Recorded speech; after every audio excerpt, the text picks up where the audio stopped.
Hey. Hello. Hey! Hi. Welcome everyone to the French Toast Podcast. Number 10, if you're scoring at home, right? Number 10?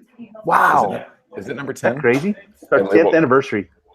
I labeled it wrong then. I need to go back. Oh, should we start over? Oh, just edit this out then. Yeah.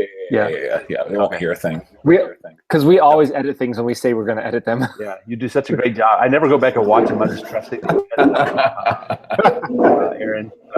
So anyway, this will help you later on. 5, 4, 3, 2, 1. Hey, welcome everybody to the French Toast Podcast. Hey, This is number. good to see you guys. Fill in the blank right here, Aaron. Whatever number it is. Yeah, good to see you guys. How's life in Salt Lake City, boys?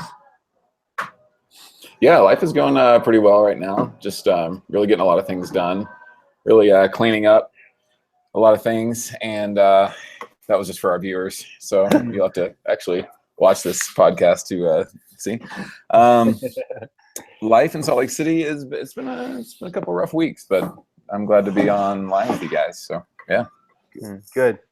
yeah. Now, for our friends and acquaintances and cohorts and other people that might know you, but might not have kept up with you, what are you doing with your life out in Salt Lake right now? What are you doing to put food on the table? What are you doing as far as those kinds of things? What are you doing to put French toast on the table? Amen. Yes. I need a table first. No, I actually have one. So what am I doing to put food on the table? I'm teaching 5th grade. So we're going to be wrapping up in the next 2 weeks. So we only have 2 more weeks of school, which is crazy. It only meets half a day. It goes from 8 till noon. It's kind of like a homeschool meets classical co-op hybrid thing where parents can get rid of their kids for about 4 hours and then hopefully do their part in involving them in extracurriculars. I'm a great teacher. No, it's great. We'll edit that out too. It's okay. I'm also an intern at a church here, Gospel Grace, and I drive for Lyft every once in a while, and I sleep at a group home a couple nights out of the week and make money while dozing for dollars. Dude, your tax returns must be incredible with all these different income. Oh my word! I paid so much so many taxes, so much taxes. Oh man. Oh, $900. I think I filled in my W-4s wrong or something like that. So Oh no. it was bad. you can't claim everybody that you drive and Lyft. No. Okay. Yeah, I think last year about 332 dependents. Yeah. Yeah. We could probably do one whole show with stories from your Lyft driving. I'm guessing. Yes. I would actually like to do one live while I'm Lyft driving, and Yeah. Oh, that'd be kind of cool. now this is going to be such a Honestly. letdown. Now this show is a letdown already. Our 10th That actually would be really anniversary, cool. our If night I could have a show, second phone, like just a second, because the Yeah. one I use for my GPS, but one that also just kind of like it's like a secret, it's like a hidden camera thing, because they do that with Uber sometimes, like where Shaq drives Oh, yeah. Uber or Yes, something like that, which is very funny, by the way. those are great. Oh man, good idea. Hey, when I'm out there in a couple of months, I'll be in the passenger seat and record while you drive. We'll pick up people. Are Hey, you allowed to Paul, do that? Is there a policy? Paul, we need you to mute your earphones for a while so we can talk about Salt Lake stuff. Since you're Shuffle. Okay, thank you. I'm actually coming to Colorado. Yeah. I'll be in Colorado in about 3 weeks. Yeah. Really? Nice. What part? Speaking at a college career retreat at Camp Eden. So Yeah. just outside of Denver. Yeah. Oh wow. Very cool. I can drive 8 hours. The first weekend in June. First weekend in June. So I think the viewers Anyway, saw that's a about free plug 15 out there. minutes of me smiling and listening to you just then. So sorry about that, everyone. Yeah. Yeah. that's So, okay. Aaron, if you go visit, Kevin, sorry, that was awkward. Paul, go ahead. no, you go ahead. I was just gonna say, at what point does Aaron move out of the college and career group? Oh Like, my that goodness. could probably be a whole other topic. Is Oh. when does that age? Yeah, that's a different topic, different time. It's I not still- until he's married. Yeah, I still apply to that group right now. Yeah. If you can call it a career. in third world countries and in Salt Lake City, it's not until he's married. So Yeah. yeah. What I was going to ask you, Kev, how are the kids? Yeah, thanks for asking. Boy, they're funny and frustrating. Oh wow. You know how that? Well, I mean, not in a bad way, but Talking about youth group or your children? I was talking about my children. Okay, great. That's what I was too. Just making sure.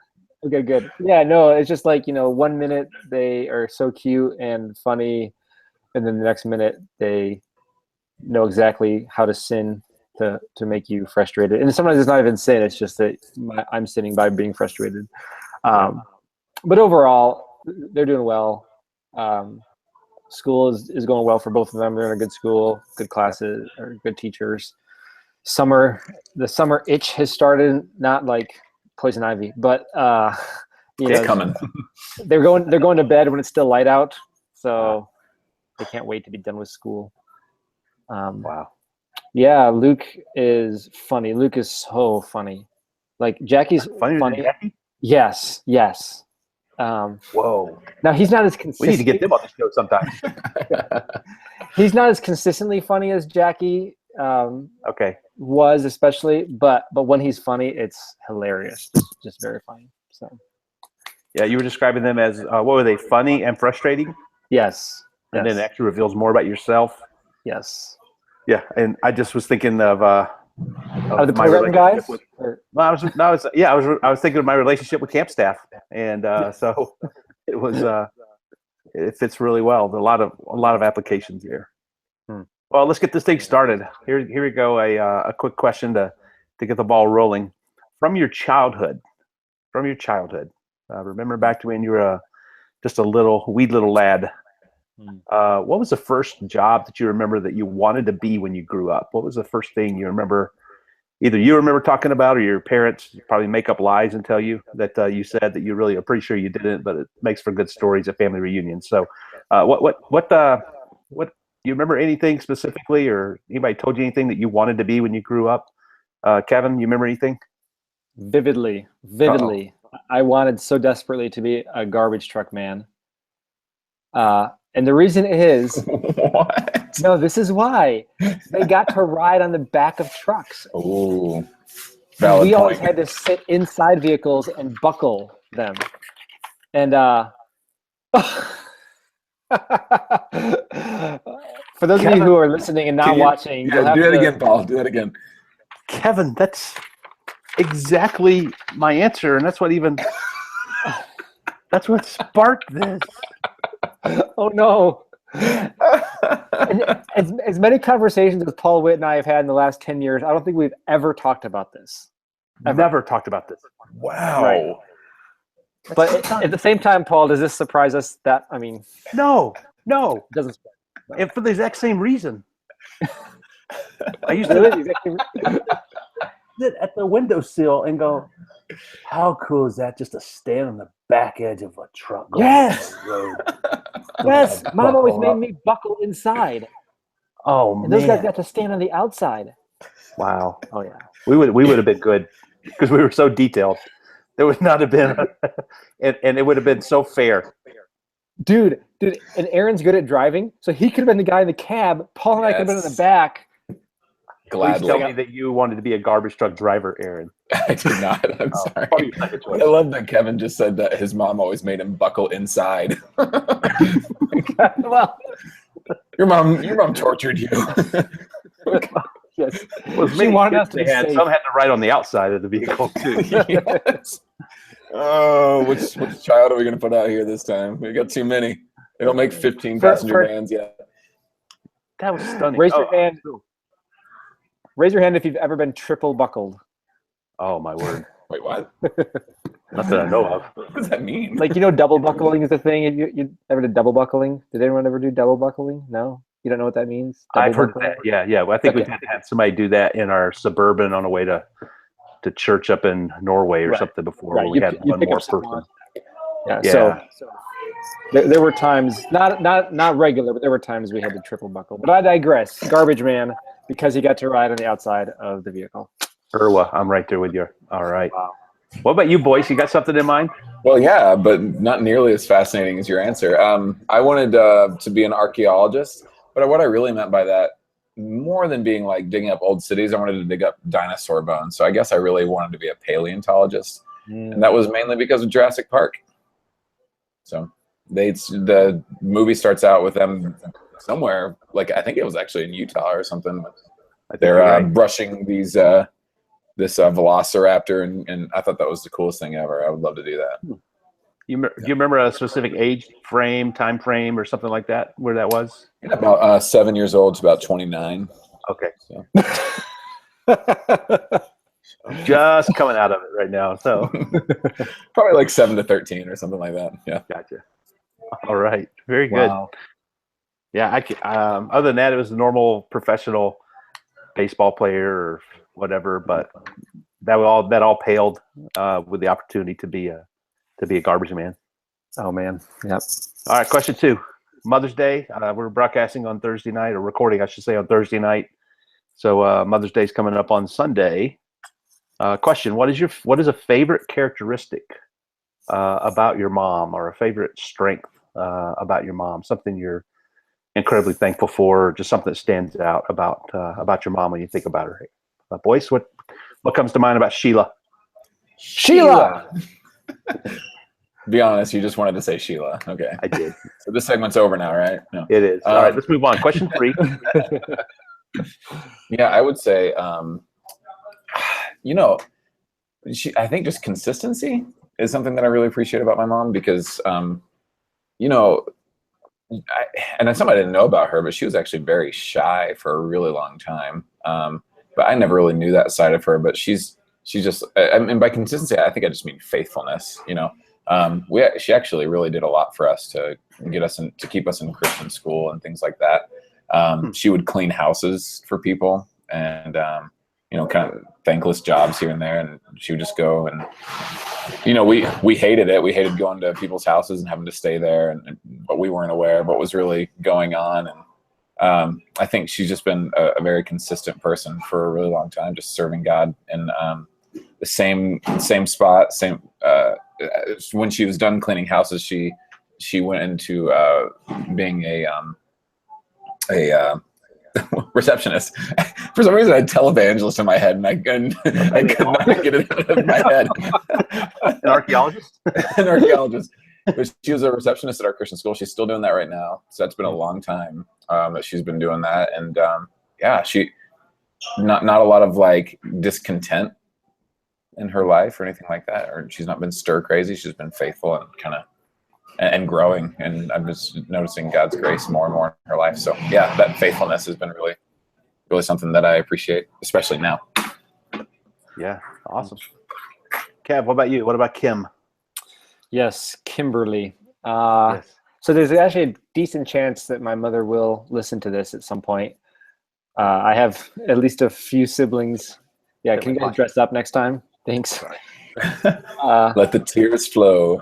I have at least a few siblings that listen, and I think my mom maybe as well at times. So one that jumps out at me immediately was that she is just super organized, like super organized. And that may be a result of the number of people living in the household. But the one I really want to mention is she, I can't think of the word to describe this, but she forced us, that sounds bad. She made us do hard things.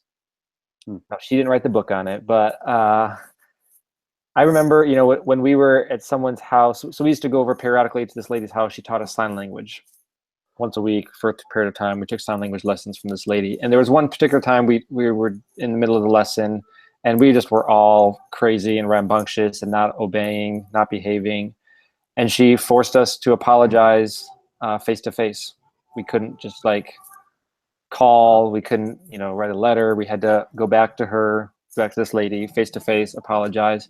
Another time, or I remember other times when we would complain about something, maybe something at church with the Sunday school lesson or something. We would voice a complaint or disagreement, and she would say, "That's great.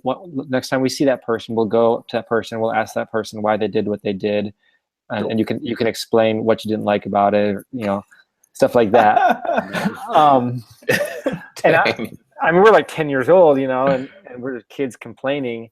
And she taught us to, like, if there's a problem, in a nice way. She never wanted us to complain or be mean in our, but she just said, like, well, if there's a problem, you need to deal with it. And you need to go to that person and let them know what the problem is and talk it through and come to a good solution. Yeah. So Very good. yeah, she forced us to do hard things. Very good, Kim. If you're listening or watching, you've done a remarkable job, especially with Kevin in that realm.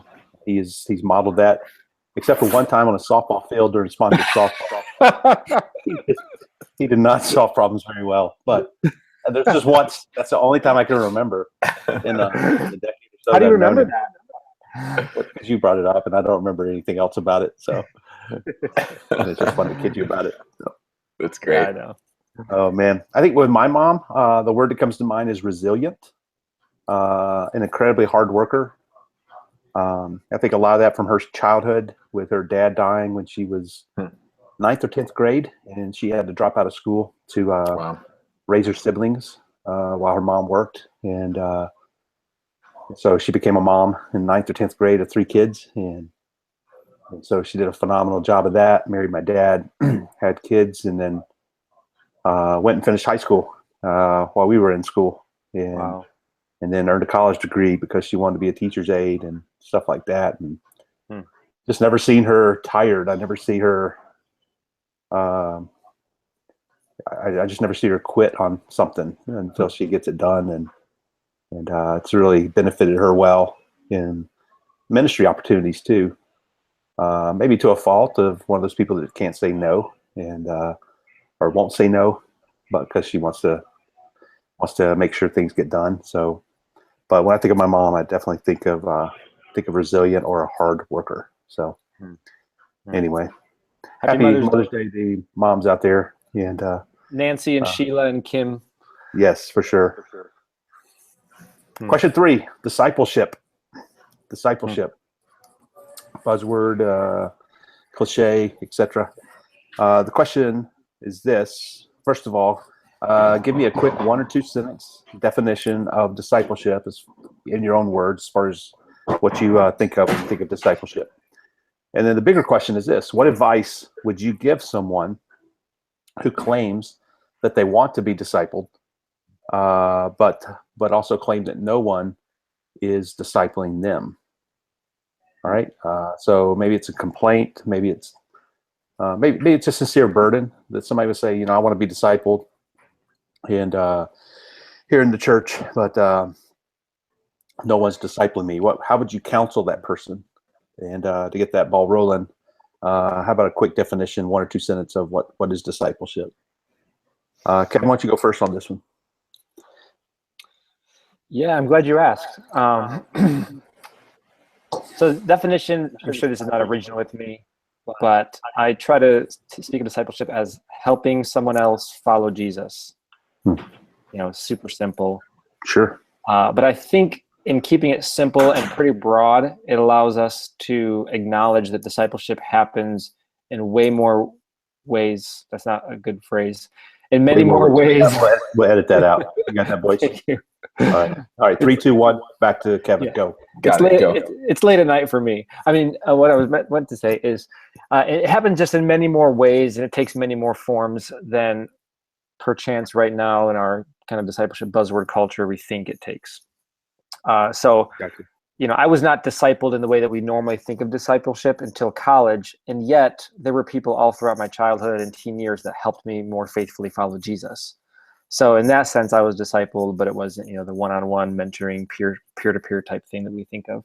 Mm-hmm. Did you want me to take a stab at the second part too, or wait? Yeah, go ahead. I think it's kind of morphing into that right now. Yeah. So I have had people say this to me before. Okay. Multiple times. I want to be discipled, but no one's discipling me. That was offline, Kevin. I really didn't want you to share that with everybody, but since we're already there, go ahead. It was between innings of a softball game, and it was crazy. Well, if you disciple me, I wouldn't act like this. This just blew up in their face. So my response takes kind of 2 parts. The first part is as much as God's people are part of God's process of discipleship in our lives and making us more like Jesus, his word and his spirit are, I would say, even more powerful than his people because his people are sinful. His word is perfect. His spirit is perfect. And so somebody who's devoted to the word and has the spirit in them and is walking in the spirit, they're going to grow. Now it's going to help when they have godly people around them helping them, but they're going to grow. So if you pursue God through his word by his spirit, you're going to grow, and eventually the right people will join you. But the second part of it is, how do I say it? So the second part is you need to pursue the people that are currently in your life who are Christians, not the person that you want someone to disciple you. So even your parents, if they're believers, like they can and are discipling you. Your pastor, now if you're not part of a church, then obviously that's why you're not being discipled. But your pastor, youth pastor, other people in your church. So there might be this one person that you really want to disciple you, but actually God has other people in your life to do that. And that other person that you really want to disciple you may never disciple you, and that's okay. But God gives his people, the church, family, oftentimes, to do that. So people are in your life discipling you. You just may not want theirs. You want someone else's. Interesting. Good point. Boyce, what about you? Quick definition of discipleship in your own words. Whew. I hate defining things, but I need to, because this is probably going to push me. Question two, what's the second part is... I mean, I definitely agree with what Kevin was saying. Just, pointing someone to Christ would be what I would probably say discipleship is, and not just in an evangelistic way, but like just consistently pointing. And that's that could cover a multitude of ways you point someone to Christ. You point someone to Christ in sanctification. You point someone to their position in Christ in sanctification. You point someone to Christ in their identity. You point someone to Christ in just obviously his example that he set before us as well, an example of self-sacrifice. And so, I think, inviting people to come follow Christ is actually a really hard thing. It's not something anybody actually wants to do. It sounds maybe glamorous right at the beginning, but it's going to cost you everything. And and I think we're still learning that, right?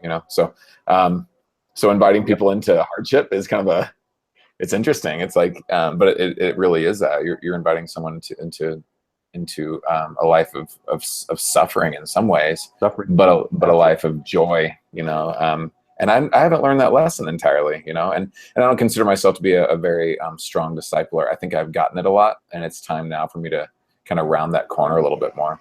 Then my biggest outlet has been community group, which has been a huge blessing this year. But I think the one-on-one is something that I'm a little nervous about, and so I want to see that happen more. The second question about no one's discipling me. I think I probably felt like that for a while, because I was, and I don't want to repeat a bunch of what Kevin said, but I generally feel like I'm fearful of other people and what they think about me, and so I get the idea that I'm kind of a disliked person. And so that might be true. Feel free to chime in. But even if that's so, awkward silence, shuffle. For you. Yeah, that's one of the reasons I felt sorry for you for so long. You're just now realizing this, Aaron? We've told you this for years. No. Like in high school, I was always like so. Anyway, I was always so like conceited in what people thought about me. It was the reverse of pride, but pride at the same time, And so I would always view myself as the odd man out. If there was going to be someone who's the odd man, it was usually me, and that might have been true.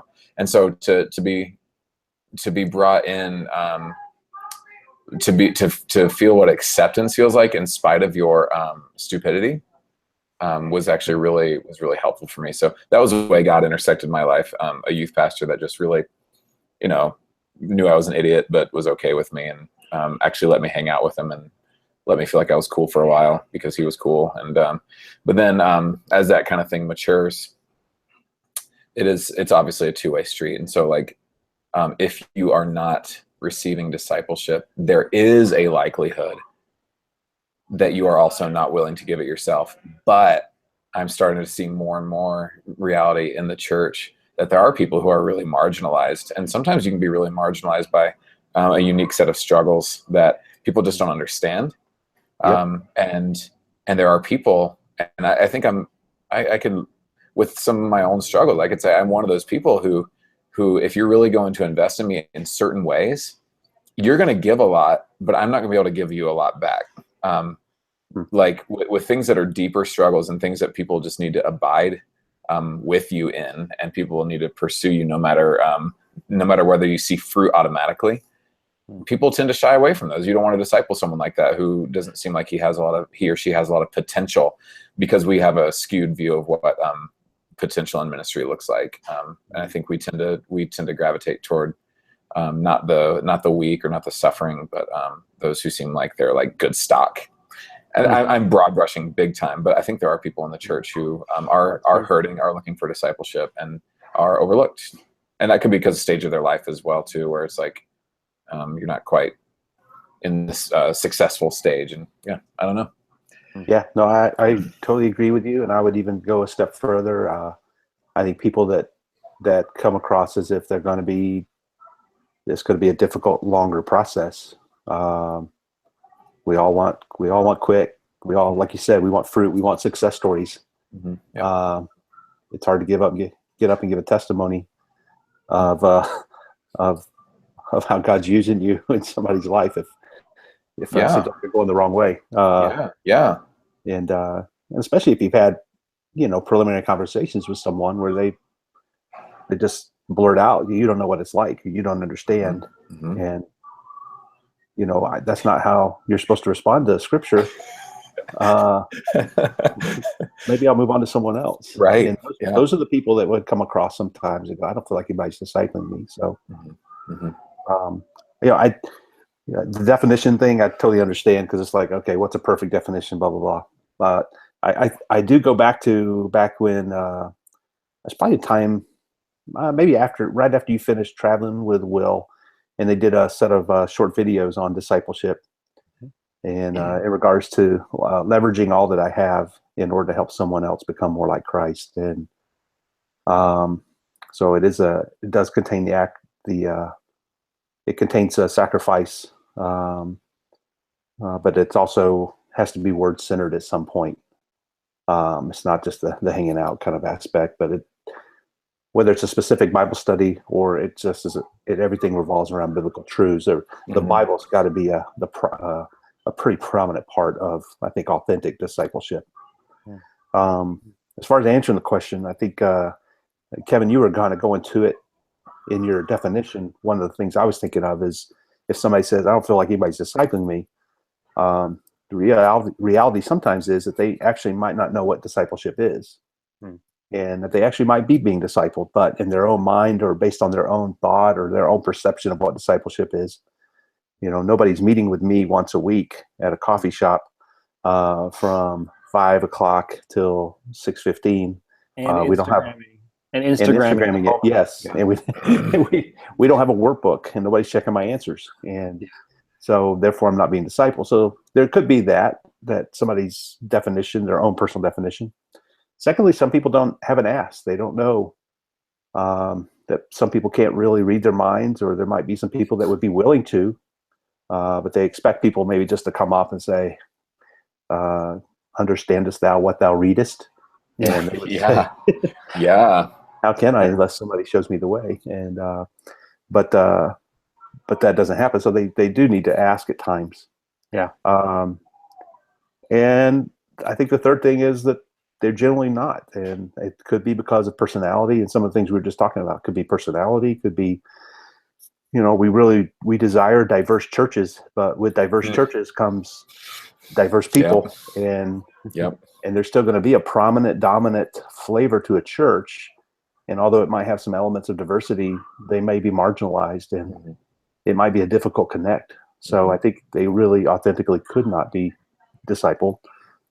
And then the last thing I would say is you might not be discipled, and there might not be anybody at your church willing to disciple you. And if those are really actually the case, then maybe you should consider a different church, because that should be a real genuine heartbeat.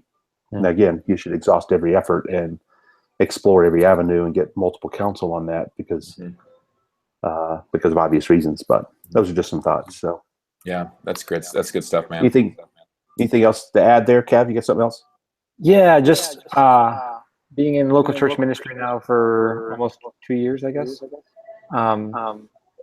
It's been really neat to see how discipleship in this context is much more about just discipling as you live, not like this, like adding discipleship to your life. So yep. It's a culture bringing, of discipleship. yeah, and it's just bringing the word into your relationships and conversations that you already have. It's not necessarily building new relationships, although there's time and place for that. But there's people all around us who we already have relationship with, who we already have conversations with virtually every day. And it's bringing the word into those conversations. Again, assuming this is a believer. If it's not, then it's evangelism, right? But rather than like, so I'm interacting with this Christian from my church 3 times a week, different venues. And so now I'm going to add a fourth that we're going to meet and do discipleship. No, like, and again, there's time and place for that. I totally get that. But generally speaking, I just need to take those 3 times we're together, and one of us should bring the word into it, you know.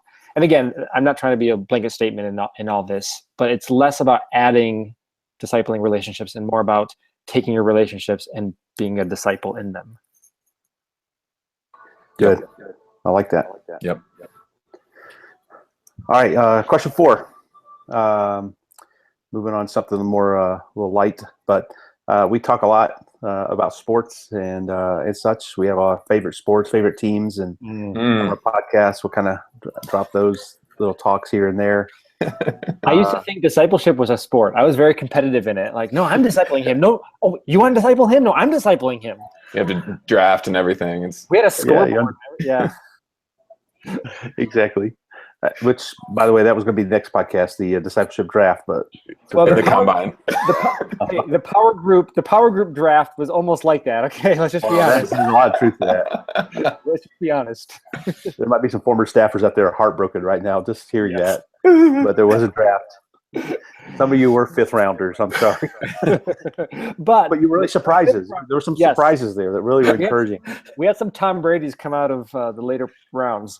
Oh, my word. There was undrafted free agent.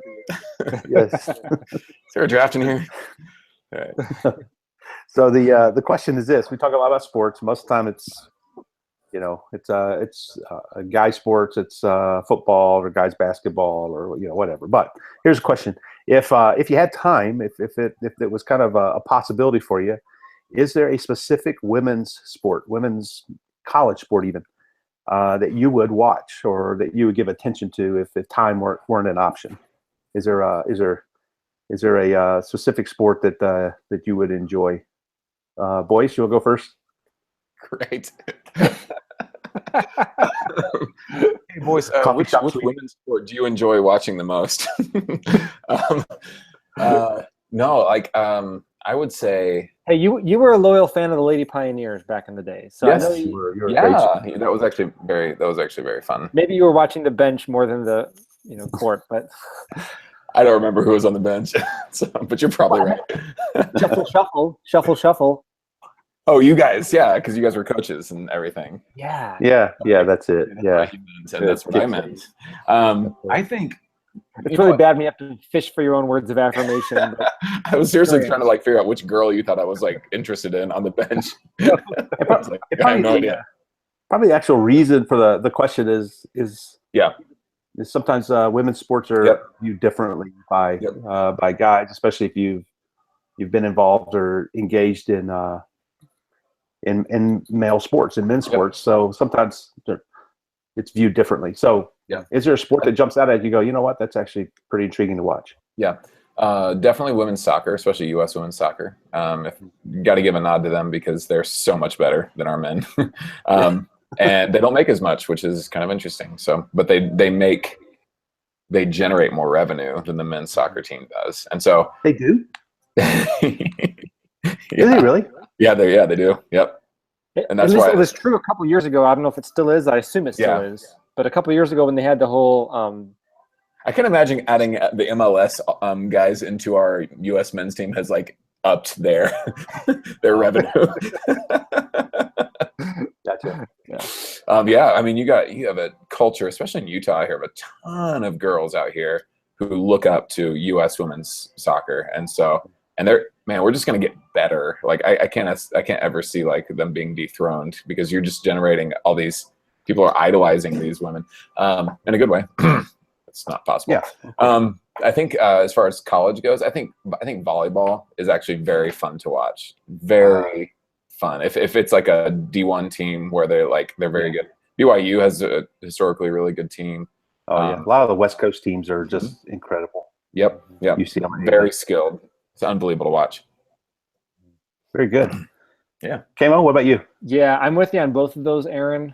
Volleyball, like really good volleyball, no matter guys or girls, is really fun to watch. Yep. It's almost an art. Yep. Besides being very powerful. But I'll add, I enjoy watching ladies softball, like good ladies softball. Not church league softball, but when you watch, when they have the NCAA playoffs on ESPN or whatever. Series, yeah, thank you. And the field is smaller, so the reaction time is probably about the same, I think, is what I've seen the stats on it, but it just seems faster. I mean, when that pitch comes in, the ball's hit, it seems like they just got to react so quickly. Oh, yeah. And it's quite impressive. I enjoy watching that. Paul. Something to add, Aaron? Yeah, did you see what happened to Alabama women's softball? You had to have, right? I did, against Ole Miss. Or whoever they were playing with, she didn't touch the base, she jumped over. What do you think about that? I didn't like it. You didn't like it? Yeah, I know, but like as a ref, you're like, well, of course you have to do that. Is that what you think? Is that what you would say? Oh yeah, it's a rule. It's a rule. I think the only thing that was kind of controversial about that, and for those of you who may not know, it was Alabama. I think it was versus Ole Miss about a week and a half ago, and a girl from Alabama hit a home run. And in softball, typically the team waits at home plate, and so as she's coming to home plate, she literally jumped over home plate into the waiting arms of her teammates, and they all celebrated. And then the Ole Miss appealed, and the umpire called her out because she didn't touch home. I think the only thing that's interesting about it is the Alabama coach said afterwards, and then you can see it on the replay a little bit, that the umpire actually told the catcher that she didn't touch home. Oh, that's the only kind of controversial thing about it. Yeah. But yeah, she didn't touch it, and she didn't come back and touch it before they appealed. She's definitely out, but it is kind of sketchy that the umpire would tip off a team because they're not supposed to do that. Someone else was yelling, "Touch the plate!" I don't know who it was, and if it was a fan or what. But was it? Okay, I just saw the replays. I didn't. Yeah, the live video thing. I think I saw it without audio. Also on the replays, because I watched it a few times, the home plate umpire, you can see he's watching. He notices she doesn't touch. He turns his back, and it may only be for like 2 seconds. He turns his back on the play. Now, she didn't go back and touch at that point, but if she had, it wasn't like he was kind of staring her down for 10, 15 seconds. Just because I could see how an athlete jumps over, kind of realizes it, goes back and touches. But he gave her like 2 seconds, then he turned his back on the play for a little while before coming back. Yeah, which I thought was just, By the way, the same player hit the game-winning home run today in the SEC tournament in an upset. They upset Texas A&M. Okay. And her teammates were waiting, and they're all standing there pointing at home plate as she comes down the third baseline. That's great. Yeah. I'm sure it'll be on SportsCenter tonight. If you awesome. still get SportsCenter, I think a lot of people don't watch it anymore, and they're losing money. So. Kevin, I don't know. Kevin, can you see what I wrote? Oh, wow. College softball. Yep. So I'm sorry. Did you get that, Aaron? For viewers at home, I got it. Yeah. All right, softball. College softball for me as well. I think for the same reasons. It is actually a quick game, especially compared to college baseball. College baseball takes forever because everybody bats they're batting like 650. They use about 30 pitchers per game, And it's just it's exciting to watch, but it just takes forever. But Yeah. the women's softball, it's a quick game, action packed. Like you said, it's a pretty impressive sport. Not as much scoring, but it puts a greater emphasis on defense and good pitching. So it's just, I don't know. I find it very, very entertaining, especially again when you get to playoffs and College World Series and stuff. Mhm. Yeah. So Yeah, it's fun. good. All right. Well, how about we do our sponsor of the week and call it a night? What do you think about that? Sounds Let's great. do it. All right, sponsor of the week. And I hope we haven't used this one yet. That's my only issue. Is, we stopped keeping track on our Google Sheet. So, sponsor of the week I have is Ken Thompson. Yeah. Have we used Ken yet? I don't think so. Okay. I don't think so. Okay. I don't think so. Yeah. Yay! All right, good. Edit that out. Okay. All right, hey, our sponsor for the week. I'm sorry, 3, 2, 1. Our sponsor of the week is Ken Thompson of Bay City. Oh yeah, Fellowship. Ken. Yeah, I remember Yeah. him, Oldsmar, Florida. I do And he remember was him. a sponsor when he was at Fourth Baptist Church there in Plymouth, Minnesota. Yeah. So, and again, for those of you just joining us, or first of all, you're really late. But if you have watched in the past, these are actual sponsors that would bring teams to camp, and we're calling them our sponsors of the week. They've not paid us any money, and they're not even watching, so it's kind of heartbreaking. Do you remember when we went out there and did the big mall activity with them? Yes. That was a lot of fun. We actually didn't we do 2 different weekends with them over maybe 2 years or over 3 years? We did 2 weekends or something like that. Yep. Camp promo trips, but helping with activities. Yeah, because we did one scavenger hunt in the Mall of America, Yep. and then we did a different scavenger hunt in a different mall the next year. It was a smaller mall. Mall of America was a little bit too large, I guess, to find 8 sponsors. Yes. So discouraging. Yeah. But that was fun. It was It was fun. very fun. All right. Yeah. Well, any final words of wisdom, fellas, for our viewers at home? Of course, we're missing Nate and Rob tonight. But, Yeah. My only words of admonition is to our listeners: please wish your mother a happy Mother's Day. And subscribe to our podcast. Yes. And And have your mom subscribe to our podcast.